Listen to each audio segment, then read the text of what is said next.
आज हम डिस्कस करेंगे poem stopping by oats on a snowy evening by Robert Frost. अब यहाँ पर जैसे कि हमने रॉबर्ट फ्रॉस्ट का नाम सुना तो सबसे पहले तो माइंड में क्या आया आपके, तो मुझे कमेंट्स में लिखकर ज़रूर बताइएगा। अगर आपके माइंड में the road not taken poem याद आई हो तो प्लीज़ बताइएगा, बिकॉज रॉबर्ट फ्रॉस्ट की जो पोएम है द रोड नॉट टेकन, मुझे ऐसा लगता है कि वो बिल्कुल क्लासिक है, मास्टरपीस है। और यहाँ पर ज़्यादा तारीफ ना करते हुए आगे बढ़ते हैं और पहले रॉबर्ट फ्रॉस्ट के बारे में थोड़ा सा इंट्रोडक्शन समझ लेते हैं कि वो एक अमेरिकन पोएट थे जिनकी पोइट्री सिंपल लैंग्वेज में होती है पर मीनिंग बहुत डीप होता है। कहते हैं ना गहरी बातें, तो आप वो रिलेट कर सकते हैं कि उनकी पोएम्स में नेचर, लाइफ के डिसीजंस, रॉबर्ट फ्रॉस्ट का जो पोएम है द रोड नॉट टेकन वो इस पर डिपेंड करता है, लाइफ डिसीजंस पे, और वो नेचर से भी कनेक्टेड है। तो अगर आपने पढ़ा होगा तो आप रिलेट कर पा रहे होंगे, क्लास 9 का पोएम है क्या। लेकिन अभी आगे बढ़ते हैं।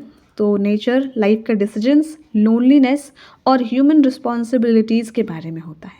तो ये हमने इंट्रोडक्शन कवर अप कर लिया पोएट का, और अब शुरू करते हैं पोएम का डिस्कशन स्टैंजा 1 से। स्टैंजा 1 का एक्सप्लेनेशन क्या है कि पोएट एक जंगल के पास रुकते हैं और उस जंगल में खूब बर्फ़बारी हो रही है और बिल्कुल बर्फ़ से जंगल पूरा कवर अप हो गया है। तो ऐसे सुनकर आपको कश्मीर, स्विट्ज़रलैंड या फिर हिमाचल प्रदेश के कुछ एरियाज़ माइंड में इमेजिन हो रहे होंगे। तो अच्छी बात है कि आप लिटरेचर बिल्कुल अच्छे से पढ़ रहे हैं। तो अब आगे बढ़ते हैं और इमेजिन करिए अपने माइंड में कि वो बर्फीली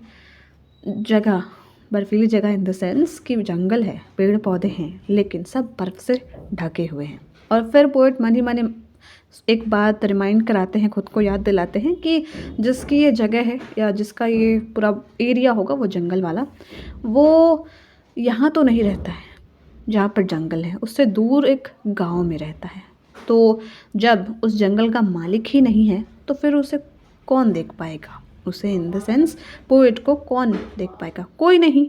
एक तो बर्फ़ गिर रही है तो ऑब्वियसली लोग ज़्यादा बाहर आएंगे नहीं, और जिनका ये जंगल है वो दूर रहते हैं तो वो भी दूर हैं, और कोई और भी इंसान नहीं है तो कौन ही होगा देखने के लिए, डांटने के लिए कि क्या कर रहे हो यहाँ पर।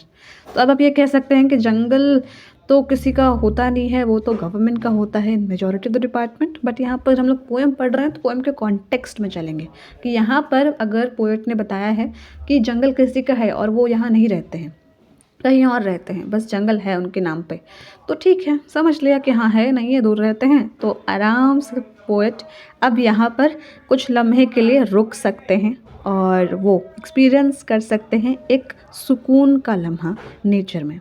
तो बस स्टैंजा 1 का मतलब यही था।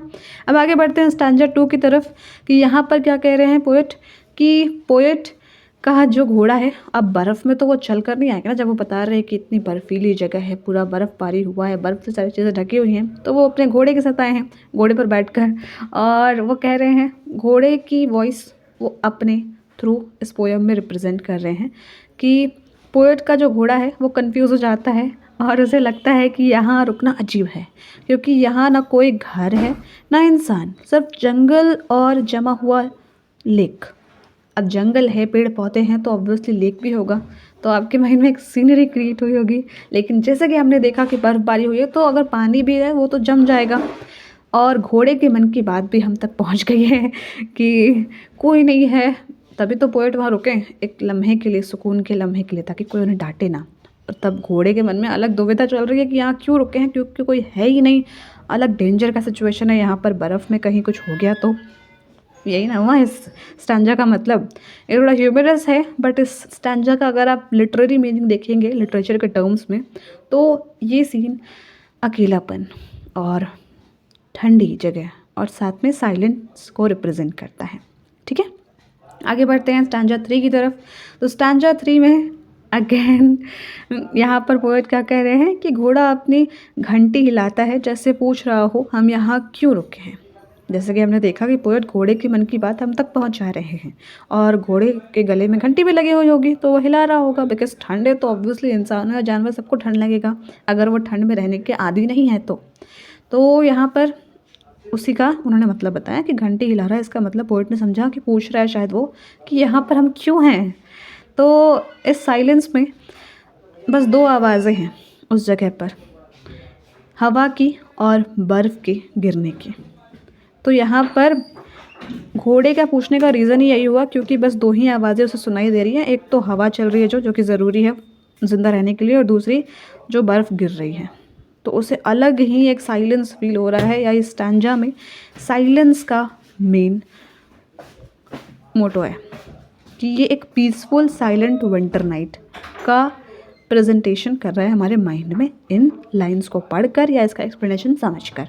अब बढ़ते हैं आगे स्टैंजा 4 की तरफ कि अब जैसा कि पोएम का नाम क्या था कि stopping woods on a snowy evening. तो स्नोवी इवनिंग तो अब तक हमने इतना समझ लिया। अब स्टॉपिंग वुड्स मतलब क्या कि लकड़ी है, जंगल होंगे, जंगल है तो भाई लकड़ी होगा ही ना। तो लकड़ी बहुत सुंदर लग रहे हैं और काफ़ी घने भी हैं, ये यहाँ पर पोएट कहते हैं। और इससे ये भी पता चलता है कि नेचर भी कितना पीसफुल है और पोएट को यहाँ पर रुककर अच्छा लग रहा है। लेकिन वो फिर याद करते हैं कि उनके ऊपर कई जिम्मेदारियाँ हैं जो उन्हें पूरी करनी है, इसलिए यहाँ पर सिर्फ साइलेंस के मोमेंट में रुककर अच्छा फील करना ज़रूरी नहीं है, वापस जाना है नॉर्मल ज़िंदगी में, नॉर्मल जगह पर जहाँ पर रहते होंगे, और अपनी ज़िंदगी की जिम्मेदारियाँ, ड्यूटीज़, सारे गोल्स को पूरा करना है। और फिर लास्ट में जो 2 लाइन्स रिपीट करती हैं कि 2 फेमस लाइन्स है ये, and miles to go before I sleep and miles to go before I sleep. मतलब कि लाइफ में अभी बहुत कुछ करना है, अभी रेस्ट नहीं ले सकते हैं। लाइफ का मतलब क्या है, रिस्पॉन्सिबिलिटीज़। भले ही जगह बहुत सुंदर लग रही है तो ठीक है, जंगल में गए, बर्फीले जंगल में जहाँ पर बर्फ़बारी हो रही है, कोई है नहीं, डांटेगा नहीं,